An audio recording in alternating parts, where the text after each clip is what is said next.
안녕하세요. 사연을 부탁해입니다. 오늘의 사연을 소개하겠습니다.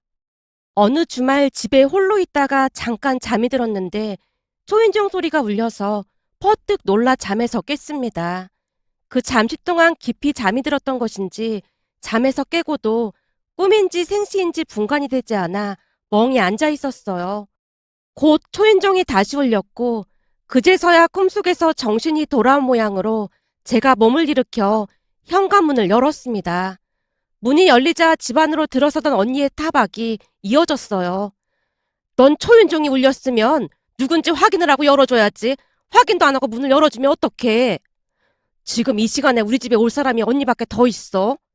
그래도 항시 누군지 확인하고 문을 열어주는 습관을 들여. 요즘 세상이 얼마나 무서운데 그냥 문을 열어줘. 언니, 내 나이가 환갑이 넘었는데 잔소리 좀 그만해. 알아서 잘했음 내가 이래. 아들이 둘씩이나 있는데 주말 내내 집에 처박혀서 낮잠이나 자고 있는데 내가 걱정을 안 하게 생겼어. 내가 자기는 언제 잤다고 그래. 네 꼴을 좀 봐라. 누가 봐도 자다 일어난 모양새지. 머리는 죄다 눌려서 못난이도 이런 못난이가 없네 그래. 언니가 손가락으로 제 머리카락을 가리키며 놀리듯 말했습니다.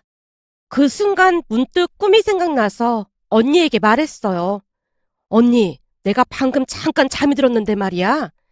잠깐 잠든 게 아닌 것 같구만. 잠깐은 뭐가 잠깐이야.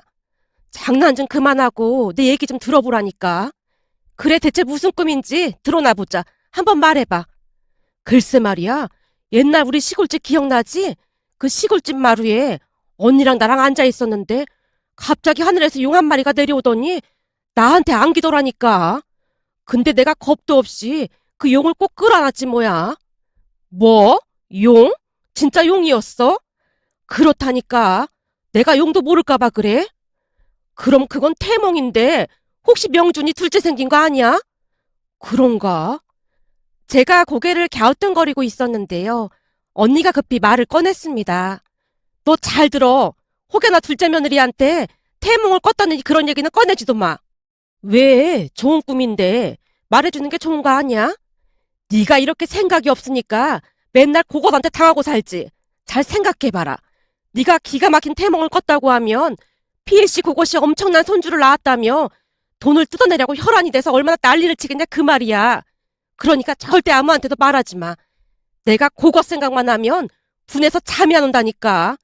아니 손주 보여줄 때마다 돈을 달라고 하는 게 말이나 되는 소리니? 분하다는 듯이 언니가 주먹까지 움켜쥐고 있었는데요.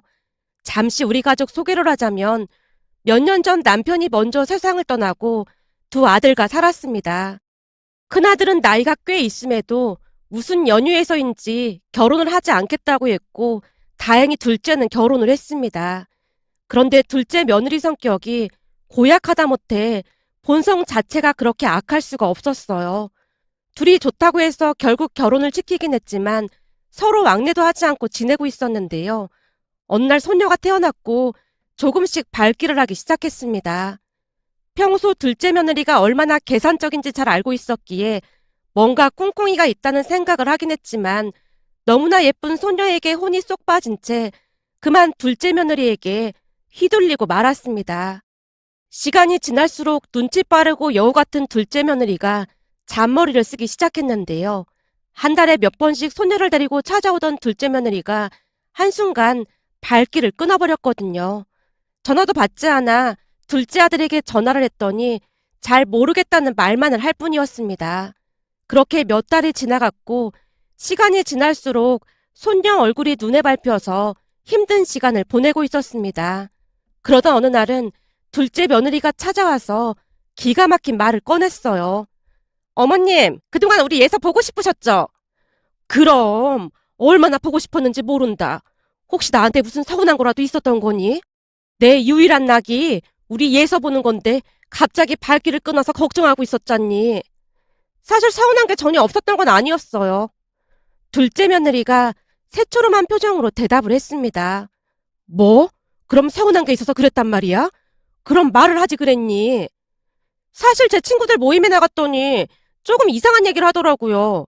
그러니까 제 친구들 시어머님은 손주를 보여드리고 하면 용돈도 지어주고 그런다고 하던데 어머님은 전혀 그런 게 없어서 많이 서운하더라고요. 아, 그랬니? 그럴 수도 있었겠구나. 혹여나 손녀를 안 보여준다고 할까 싶어 제가 눈치를 보며 물었는데요. 그럼요. 그런 건 어머님이 눈치껏 주시면 좋았잖아요. 사실 제가 이런 말 하기 좀 그렇긴 한데 아주버님은 결혼 생각도 없다고 하니까 앞으로 어머님께 손주는 우리 예서밖에 없잖아요. 그러니까 그만큼 대우를 해주셔야 하는 게 맞다고 생각해요. 어머님이 돈이 없는 것도 아니고 그 정도는 알아서 해주셨으면 좋겠어요. 사실 둘째 며느리의 행태에 환멸을 느꼈지만 짐짓 모른 척하기 위해 노력하며 다시 물었습니다. 그래서 내가 뭘 어떻게 해줬으면 좋겠니? 그러니까 앞으로 우리 예서를 볼 때마다 적당한 용돈을 조금 주셨으면 좋겠어요. 어머님도 잘 아시다시피 지금 그이 월급만으로 사는 게 많이 힘들거든요. 근데 저도 어머님께 공짜로 돈을 받겠다는 건 절대 아니니까 오해는 하지 마시고요. 용돈이라고 하면 얼마를 말하는 거니? 제 친구들 보니까 시부모님이 손주들이랑 전화통화를 한 10분 정도 하고 나면 10만 원 정도 받고 이렇게 대면으로 종일 손주 보게 해드리면 적어도 50만 원씩은 받더라고요. 뭐? 그러니까 직접 눈으로 볼 때마다 50만 원씩을 내란 말이니? 순간 놀란 채 제가 되물었는데요. 둘째 며느리가 눈치를 보더니 다시 말을 꺼냈습니다. 그러니까 정일 보면 50만 원인데 반나절이면 25만 원도 괜찮을 것 같아요. 반나절에 25만 원? 그러니까 네 말대로라면 요즘에는 다들 그런단 말인 거지? 네, 당연하죠. 거기다 제가 지금 딱히 일을 할 형편도 안 되니까 그런 식으로 살림에 보탬이 되면 서로 상부상조하는 게 아니겠어요? 아주 당당하게 요구하는 며느리 모습에 순간 말문이 막히고 말았는데요. 지금껏 살면서 그런 말은 난생 처음 들었던지라 무척 당혹스러울 수밖에 없었습니다. 여전히 말문이 막힌 채 입을 꾹 다물고 있자 둘째 며느리가 다시 물었어요. 어머님, 혹시 제 조건이 마음에 안 드시는 거예요? 내가 자발적으로 용돈을 조금씩 주는 거야 큰 문제가 될 게 없겠지만 예서를 보여주고 돈을 내라고 하는 건 왠지 좀 그렇구나. 어머님, 요즘 세상이 바뀌었어요. 요즘은 다들 그런다니까요. 그냥 서로서로 예의를 지키는 방법이라고 생각하시면 되는 거예요. 우선은 혼란스러워서 생각을 좀 해봐야겠구나. 알겠어요. 그럼 생각해보시고 연락 주세요. 근데 아주버님은 미국 주대원으로 나가 있고 어머님 둘째 아들은 제가 하라는 대로만 하는 사람이라 제가 안 오면 어머님 엄청 외로우실걸요? 그러니까 잘 생각해보세요. 둘째 며느리가 쌀쌀맞은 목소리로 예서를 데리고 집을 나섰습니다. 둘째 며느리가 집을 나선 뒤 몇 번을 곱씹어봐도 저를 압박하고 있는 걸로밖에 느껴지지가 않았기에 제가 언니를 찾아가 사실대로 말을 했는데요. 뭐? 그러니까 둘째 며느리 그것이 예서를 보려면 돈을 내라고 했단 말이야? 그랬다니까. 혹시 언니도 손주들 볼 때마다 며느리한테 돈 주고 그러고 있어? 난 지금껏 살면서 그런 얘기는 금시초문이라 그냥 어안이 벙벙하더라니까. 나 참 기가 막혀서 말이 안 나오네. 내가 딱 보니 그 불려시가 너를 빤많이 보고 그런 얘기를 하는 거야. 그거야 나도 알고는 있는데 사실 그게 꼭 틀린 말이 아니긴 하잖아. 뭐? 그게 왜 틀린 말이 아니야? 내가 보기엔 미쳐도 단단히 미쳤구만. 사실 명철이는 결혼 안 할 거라고 저렇게 외국이나 돌아다니고 있으니 예서가 유일한 손주긴 하지 뭐. 근데 그런 예서를 어떻게 안 보고 살겠어. 며칠 안 보면 눈에 밟히고 그러는데. 제가 긴 한숨을 내쉬고 있었는데요. 언니가 불같이 화를 내며 소리쳤어요. 네가 이러니까 불려지 그것이 더 그런 거야. 아주 천하에 못돼 처먹은 인간이 어쩜 할 짓이 없어서 그런 짓을 할 수가 있어. 한마디로 네 약점을 잡고 돈을 뜯어내겠다는 말밖에 더 돼? 내가 보니 제일 큰 문제는 명준이야. 지처가 그러고 있는 거 다 알면서도 모른 척하는 거잖니. 어쩜 며느리가 들어와도 그런 며느리가 들어왔는지 너도 참 지질이 복도 없다. 우리 며느리는 얼마나 착하니 내가 돈을 줘도 잘 받지도 않아. 무뚝뚝한 네 형부도 며느리 말이라면 해달라는 대로 다 해주잖니. 그러니까 집안에 사람이 잘 들어와야 하는데 어디서 불려시 같은 게 들어와서 집안을 이따위로 만들어. 아무튼 넌 절대 그 불려시한테 돈 주고 그러지 마. 알겠어? 언니가 목에 힘까지 주며 말을 하고 있었는데요. 이성적으로 생각을 할 때는 당연히 맞는 말이었지만 방긋방긋 웃고 있는 예서를 못 본다는 생각만으로도 답답하고 우울한 마음이 가득할 뿐이었습니다. 그렇게 고민하고 있던 사이 한 달이 넘게 지나갔고 어느 날 둘째 며느리에게 전화가 걸려왔는데요. 어머님, 우리 예서 안 보고 싶으세요? 보고 싶지. 우리 예서는 잘 있는 거니? 그럼요. 그새 말도 조금씩 하고 더 예뻐졌어요. 하긴 하루가 다르게 크긴 하니까. 어머님, 예서 보고 싶으면 지금 건너갈까요? 그럼 나야 좋지. 제 입에서 그 말이 터져나왔고 둘째 며느리가 기다렸다는 듯이 말을 꺼냈습니다. 그럼 그때 그 조건을 수락하시는 거죠? 지금 예서가 할머니 계속 찾거든요. 예서가 날 찾아? 아직 할머니란 말 못하잖니. 제 휴대폰에 어머님 사진 몇 개 있잖아요. 그거 보고 자꾸 손가락으로 가리키더라고요. 할머니가 얼마나 보고 싶으면 예서가 그러겠어요? 그게 정말이냐? 예서가 그랬어? 그럼요. 예서가 할머니랑 노는 거 엄청 좋아하잖아요. 하루에도 몇 번씩 사진 보고 찾고 있어요. 세상에나, 우리 예서가 그랬구나. 그럼 우리 지금 출발할까요? 그래. 우리 예서가 할머니 보고 싶다는데 당연히 그래야지. 얼른 건너와라. 손녀가 할머니를 찾는다는 말에 도깨비에 홀린 듯 저도 모르는 사이 악마와의 계약이 체결되고 말았습니다. 그 뒤 둘째 며느리가 아주 대놓고 집을 들락날락 했으니까요. 물론 왔다 갈 때마다 돈을 지워줘야만 했고요. 다른 일도 아니고 자식한테 주는 돈이라 속이 쓰리거나 그렇진 않았지만 문득문득 괘씸한 마음이 드는 건 어쩔 수 없는 노릇이었습니다. 둘째 며느리는 보통 불려시가 아니었는데요. 평일에는 문지방이 닳도록 뻔질나게 드나들면서 갈치하듯 돈을 받아갔지만 주말에는 여기저기 놀러 다니느라 코빼기도 보이지 않았습니다. 그날도 주말에 홀로 집에서 뒹굴거리다 잠이 들었고 그런 제 모습이 안타까웠던 모양으로 언니가 분을 삭히지 못한 채 부들부들 떨고 있었습니다. 암튼 너 태몽을 껐다더니 그런 말 절대 입 밖으로 꺼내지도 마. 알겠어? 알았어. 근데 진짜 태몽인 건가? 아무리 생각해봐도 좀 이상해서 그래. 만약 임신이라고 하면 둘째가 가만히 있을 리가 없었을 텐데. 라며 제가 고개를 갸우뚱거렸는데요. 그 뒤에도 둘째네 임신 소식은 들려오지 않았습니다. 둘째 며느리가 하루가 멀다 하고 출근 도장을 찍다시피 했지만 별말이 없는 모습이었거든요. 어느 날은 언니와 둘째 며느리가 마주치게 되었고 언니가 아주 대놓고 비아냥거렸습니다. 아유, 우리 조카 며느님이 요즘 먹고 살만한가 보네요. 네? 그게 무슨 말씀이세요? 아니, 외벌이를 하는데 대체 무슨 돈으로 명품을 치감았는지 궁금해서 그럽니다. 제가 명품은 무슨 명품을 치감았다고 그러세요? 이거 왜 이래요? 나도 그 백이 비싼 것 정도는 알고 있거든요. 거기다 신발까지 명품을 신었네. 요즘 아주 잘 나가시나 보네요. 아니, 이거 다 짝퉁이에요. 그러니까 오해하지 마세요. 둘째 며느리가 백을 뒤쪽으로 감추려고 했는데 언니가 순식간에 백을 낚아채더니 바닥에 내동댕이 치며 말했어요. 짝퉁이라고요? 그럼 내가 막 밟아도 되겠네요. 라며 둘째 며느리 백을 밟으려고 발을 치켜들었는데요. 이모님, 대체 왜 이러시는 거예요? 이거 엄청 비싼 거란 말이에요. 아까는 짝퉁이라면서요. 제가 짝퉁을 가지고 온 걸로 착각했어요. 요즘은 짝퉁도 워낙 잘 나와서요. 그거 다 시어머니한테 삥 뜯어서 장만했으면서 어디서 잡소리를 늘어놓고 있어. 넌 대체 머리에 뭐가 들었길래 며느리가 돼서 시어머니한테 삥을 뜯고 있는 거냐? 난 살다 살다 며느리가 시어머니한테 삥 뜯는다는 소리는 처음 들어본다. 제가 언제 삥을 뜯었다고 그러세요? 네가 얘서 보여주고 돈 받아가는 게 삥 뜯어가는 게 아니고 뭐야? 너 인생 그렇게 살지 마라. 내가 장담하는데 너 그렇게 살다가 나중에 네 자식한테 그대로 돌려받아. 인강부가 왜 있는 줄 알기나 해? 너같이 못해 처먹은 것들이 대가를 치르라고 있는 거야. 이모님, 지금 저한테 저주라도 내리겠다는 말씀이세요? 내가 언제 저주를 내렸니? 난 그저 네 업보에 대해 대가를 치르라고 말을 한 것뿐인데 평생 네 업보 짊어지고 자식한테 똑같이 당하면서 살길 바라마. 언니가 작정하고 둘째 며느리를 몰아붙이고 있었기에 제가 언니를 말렸는데요. 이미 잔뜩 화가 난 며느리가 예서를 데리고 집을 나섰습니다. 그 뒤 며느리는 또다시 한동안 발길을 끊었어요.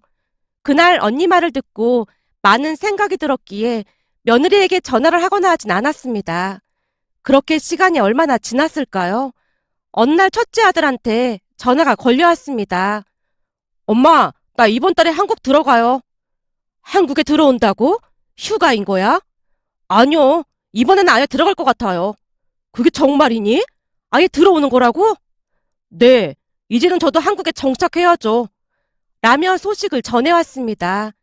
둘째네도 소식을 끊고 있던 찰나에 제게는 담비와도 같은 소식일 수밖에 없었고 첫째가 들어오기만을 손꼽아 기다리고 있었어요.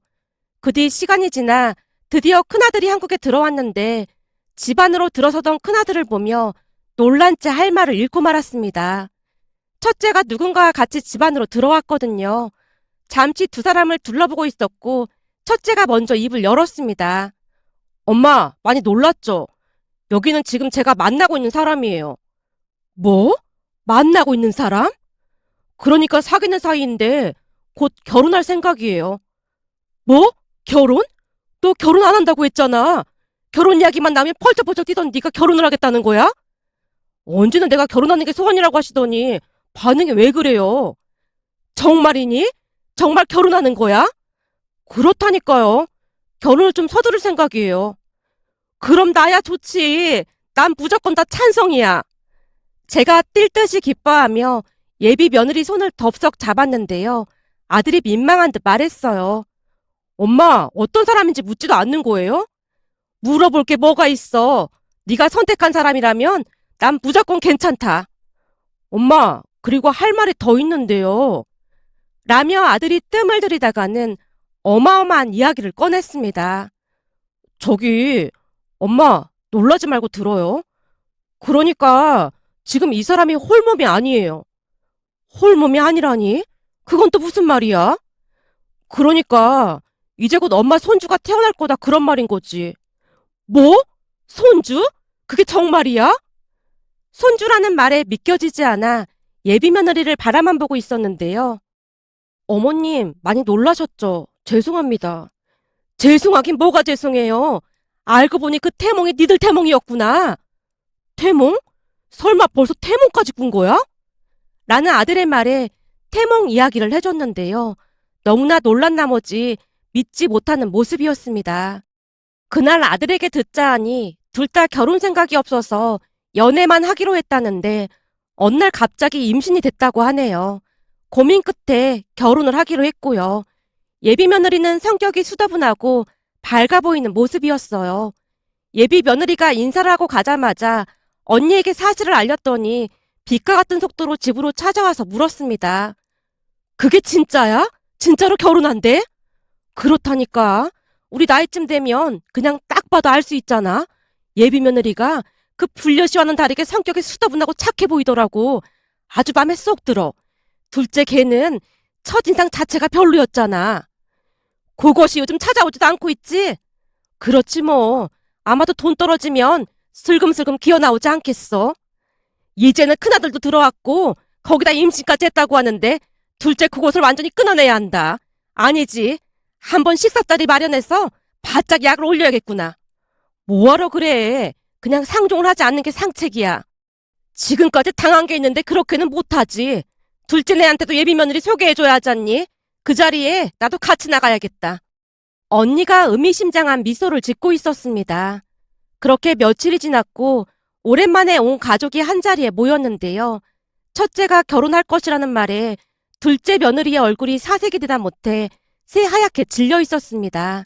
둘째 며느리가 불만 가득한 표정으로 입을 열었어요. 아주버님 결혼 안 하신다고 했잖아요. 그럴 생각이었는데 어쩌다 보니 이렇게 됐네요. 아무래도 이 사람이랑 제가 인연은 인연인가 봅니다. 그 바람이 다시 한국으로 돌아올 수도 있었고요. 근데 임신하셨다고 들었는데 진짜예요? 네, 그래서 결혼 서두르려고요. 준비할 게 많은데 빨리 준비가 될까 모르겠네요. 둘째 며느리가 불만 가득한 표정으로 투덜대고 있었는데요. 예비 며느리가 덤덤한 표정으로 대답했습니다. 어머님이랑 같이 살기로 해서 뭘 준비할 것도 없어서요. 어머님이랑 같이 살다니요? 그러니까 어머님 집에 들어가서 산다는 말인 거예요?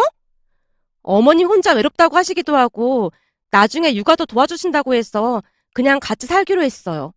어머님, 그게 정말이세요? 둘째 며느리 물음에 같이 있던 언니가 비웃으며 대꾸했습니다. 왜? 이제는 돈 나올 구석이 없을 것 같아서 앞이 깜깜해서 그래? 너 그동안 시어머니 삥 뜯느라 아주 바빴었는데 이제는 아주 한가해지겠구나. 이제 더 이상 명품 구경도 못하겠네. 이모님 왜 저한테만 그러시는 거예요? 네가 하는 짓거리가 보통 사람이 할 짓은 아니잖니. 그러니 나도 보통 사람처럼 대하지 않는 것뿐이야. 사람 같아야 사람 대접을 해주지. 언니가 대놓고 잔소리를 퍼부었는데요. 그 바람에 둘째 며느리가 씩씩거리며 나가버렸고 둘째 아들도 그 뒤를 따라 나갔습니다. 두 사람이 나가자마자 언니가 예비 며느리에게 말했어요. 식사하는데 불편하게 해서 미안해요. 사실 그동안 내가 벼르고 있었거든요. 저것이 내 동생을 어찌나 힘들게 했는지 몰라요. 아닙니다. 저는 괜찮습니다. 그리고 학가한다고 들었는데 괜찮겠어요?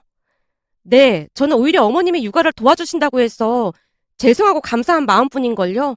항상 감사하는 마음으로 잘하고 살게요. 정말 고마워요. 그동안 내 동생이 둘째 눈치 보며 사는 거 보면서 내가 혼자 얼마나 울었는지 몰라요. 근데 맏며느리가 이렇게 심성이 좋은 사람이라 이제야 마음이 놓이네요.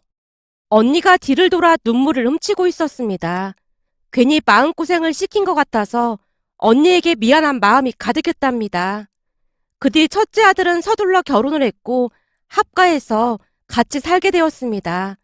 아무래도 처음에는 첫째 며느리 눈치가 보여 조심조심 행동할 수밖에 없었는데요. 첫째 며느리는 제가 생각했던 것보다 훨씬 착했습니다. 우선은 예민하지 않고 덤덤한 편이라 시간이 갈수록 불편한 마음이 사라졌어요. 거기다 주말이면 같이 외출을 하자며 직접 화장도 해주고 이것저것 신경을 써줬는데요. 어머님, 제가 알아봤는데 여기가 맛집이래요. 이모님도 모시고 같이 갈까요? 언니까지? 네, 그래야 어머님이 더 즐거우실 것 같아서요. 라며 배려해주는 모습에 참 고맙기만 했습니다. 그동안 둘째 며느리한테 학을 떼었던지라 혹시나 문제가 생기지 않을까 약간 걱정이 되긴 했지만 큰 문제 없이 잘 지냈습니다. 그 뒤 손자가 태어났고 세상에서 그보다 더 예쁜 존재가 있을까 싶을 정도로 그렇게나 예쁠 수가 없었어요. 그동안 눈치를 보며 봤던 것과는 다르게 마음이 편해서 그랬던 것인지 더욱 예쁠 수가 없었습니다. 첫째 며느리는 육아를 도와줘서 감사하다는 말을 항시 입에 달고 살았으니까요. 그러는 사이 둘째 며느리는 제게 돈을 뜯어낼 방법이 없으니 안달복달이 난 모양이었습니다. 어느 날 전화를 해서 기가 막힌 말을 꺼내기도 했거든요. 어머님, 제가 들어보니 손자보다는 손녀가 애교도 훨씬 많고 예쁘다고 하던데 우리 예서 보고 싶죠? 예서가 할머니 보고 싶다고 막 난리도 아니거든요. 글쎄다. 안 본 지 하도 오래돼서 그런지 얼굴도 가물가물하고 이젠 별로 보고 싶은 마음도 안 드는구나. 아니, 예서가 할머니를 찾길래요. 그래도 우리 예서가 첫 손주인데 보고 싶을 것 같아서요. 네가 그런 말 하는 거 보니까 돈이 떨어진 모양이구나. 네? 그게 무슨 말씀이세요? 네 시커먼 속이 훤히 다 보이는구만. 알면서 뭘 묻고 있어. 예서 보여주고 삥 뜯어야 하는데 그걸 못하니 지금 안달이 난 거잖니? 어머님, 제가 곰곰이 생각해봤더니 제가 그동안 어머님께 돈을 너무 많이 받은 것 같더라고요. 그걸 이제야 알았어? 그래도 그런 생각이라도 했다니 조금 놀랍긴 하구나. 그래서 말인데요. 제가 앞으로는 50% 할인해서 반만 받을 테니까 우리 예서 좀 만나주시면 안 될까요? 우리 예서가 하루 종일 할머니를 찾아서 저도 참 피곤해서요. 뭐? 50% 할인? 아니 뭐 이런 꼴통이 다 있어. 네? 꼴통이요? 돈 내지 말고 그냥 보라고 해도 관심 없으니까 전화 끊어. 라며 제가 전화를 끊어버렸습니다. 하지만 그 뒤에도 둘째 며느리는 포기하지 않았는데요. 며칠 뒤 집에 쫓아와서 고래고래 소리까지 질러댔거든요. 어머님, 이건 엄연한 차별입니다. 이러시면 안 되는 거죠. 차별은 내가 아니라 네가 했으면서 뚫린 입이라고 어디서 막말을 하고 있어. 제가 차별을 하긴 언제 차별을 했다는 거예요. 내가 그동안 말은 안 했지만 너 사부인한테도 예서 보여주면서 돈 받았니? 둘째 며느리한테 쏘아붙이자 놀란 듯 대답을 못하고 있었습니다. 봐라, 사돈양반들한테는 돈 한 푼도 안 받고 나한테만 돈을 뜯어낸 거잖니? 그게 차별이 아니고 뭐가 차별이야. 앞으로 니들 얼굴 보고 싶지 않으니까 다시는 찾아오지 마. 감히 어디서 차별이라는 말을 운운하고 있어. 꼴도 보기 싫으니까 당장 나가. 라며 제가 둘째네를 내쫓아버렸습니다. 그 뒤에도 둘째 며느리가 몇 번 더 찾아와서 매달리기도 하고 용서를 빌기도 했지만 쉽게 용서가 되지 않았습니다. 결국 지금까지도 왕래를 하고 있지 않답니다. 그 사이 첫째 며느리가 둘째 손녀까지 출산해서 바쁘게 살다 보니 전혀 생각이 나지도 않았고요. 두 아들을 키우면서 차별하지 않고 똑같이 키웠음에도 둘이 어쩜 그리도 다른 것인지 참 알 수가 없는 일이라는 생각만 들었답니다. 그러던 어느 날은 안서든에게 전화가 와서 받았는데요. 사부인, 잘 지내셨죠? 제가 오늘 아주 기가 막힌 이야기를 들어서 부끄러움을 무릅쓰고 이렇게 연락드렸습니다. 예? 그게 무슨 말씀이세요? 아니, 오늘 우리 딸이 찾아와서 우리한테 예서를 보게 해주는 조건으로 돈을 줘야 한다느니 그러면서 반값 할인 얘기까지 꺼내지 뭡니까? 그러면서 한다는 소리가 사부인께는 할인도 안 해주고 돈을 다 받아 처먹었, 아니, 다 받았다는 정신 나간 소리를 하지 뭡니까? 아, 예. 그게 벌써 한참 전 일이긴 합니다. 세상에나, 그럼 그게 다 사실이란 말이네요. 아니, 도대체 대가리에 뭐가 들어있으면 그런 짓을 할 수가 있을까요? 아이고, 죄송합니다. 제가 너무 화가 나서 실수를 했네요. 제가 그 미친 인간 때문에 창피해서 얼굴을 못 들겠습니다. 도대체 누구 닮아서 그 모양인 건지 당차 알 수가 없네요. 괜찮습니다. 우리 아들도 똑같은 인간인데 제가 누굴 탓하겠습니까? 사부인, 제가 사과드리겠습니다. 정말 죄송합니다. 그래서 말인데 그동안 그 미친, 아니 그러니까 그 인간이 받아간 돈은 제가 입금해 드리겠습니다. 예? 아닙니다. 괜찮습니다. 사부인께서 이리 이해해 주시는 것만으로도 감사할 뿐인걸요. 아닙니다. 제가 그 미친 인간을 족쳐서, 아이고, 죄송합니다.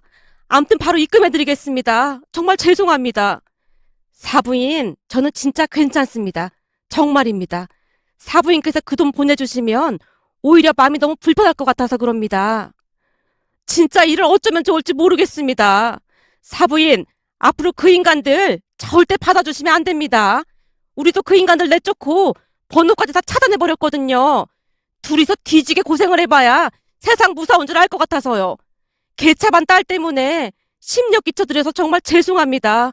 저희가 한번 찾아뵙고 정식으로 사과드리겠습니다. 라며 안사돈이 전화를 끊었는데요. 아무래도 돈이 궁해진 모양으로 둘째 며느리가 친정까지 가서 제게 했듯이 똑같이 했던 모양이었습니다. 그 바람에 사돈 두 분이 난리를 치고 내쫓았고 말이죠. 다행히 사돈 두 분은 며느리와는 다른 모습이었기에 안도의 한숨을 내쉬었는데요. 내가 낳은 내 자식도 그 모양이었기에 사돈 두 분 심정도 충분히 이해가 되었답니다. 그 뒤 둘째네는 양가에서 팽당한 채 살고 있는데요. 양가에서 워낙 강하게 나가다 보니 쥐죽은 듯 조용히 살고 있답니다. 며칠 전 언니와 이런저런 이야기를 하다가 예전 일이 떠올라 이렇게 글 남겨봅니다. 오늘의 사연은 여기까지였습니다. 즐겁게 보셨다면 구독, 좋아요 부탁드립니다. 고맙습니다.